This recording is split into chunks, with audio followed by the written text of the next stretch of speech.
শুরু করিতেছি মহান আল্লাহর নামে, যিনি পরম করুণাময় এবং অত্যন্ত দয়ালু।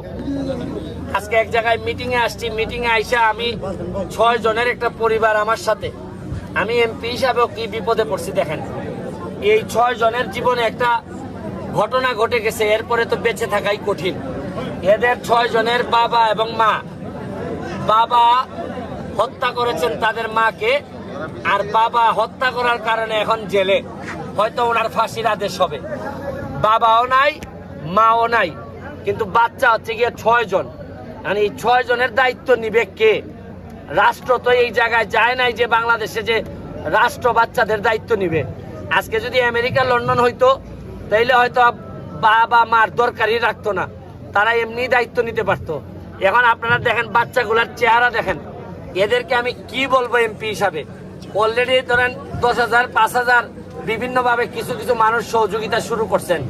এখন এই সহযোগিতা দিয়ে তাদেরকে কিভাবে, এই দেখেন কত ছোট বাচ্চা, এই সবচেয়ে ছোট বাচ্চা কি এটা? ওর বয়স কত বাবা? 8 মাস। আর তোমার মারে মারছে মানে রাগে মারছে তোমার বাবা? প্রায় সময় খাজ্জা করতো। এই কাছে আসো, প্রায় সময় খাজ্জা করতো। ও আচ্ছা, এইগুলো আর আমার জিজ্ঞেস করতে ইচ্ছা করতেছে না, কারণ মা রে মারছে বাবা। আর এখন কি এদের কাছে আমি জিজ্ঞেস করব? আমি দেখেন কি বাস্তবতার মুখোমুখি হয়েছি। আমি হয়তো চেষ্টা করবো এদের একজনকে অ্যাডপ্ট করা যায় কিনা, নেওয়া যায় কিনা আমার কাছে। আপনাদের এই ভিডিওর মধ্যে যদি কেউ থাকেন যে এই বাচ্চাগুলারে সহযোগিতা করতে চান, সোনারঘাট উপজেলার আপনাদের 6 নম্বর সদর ইউনিয়নের রামশ্রী নামক একটা জায়গা, রামশ্রীতে এখানের ইউনিয়ন পরিষদের চেয়ারম্যান আছেন নুমান ভাই।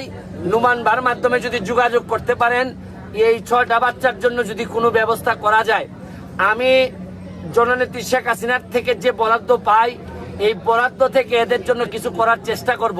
তাও আমার কাছে মনে হয় এদের পড়াশোনা এবং বিভিন্ন কিছুর জন্য এটা যথেষ্ট না। যদি আপনারা সহযোগিতা করতে চান, আপনারা সহযোগিতা করতে পারবেন, কারণ কারো না কারো সহযোগিতা নিয়েই তাদের বেঁচে থাকতে হবে।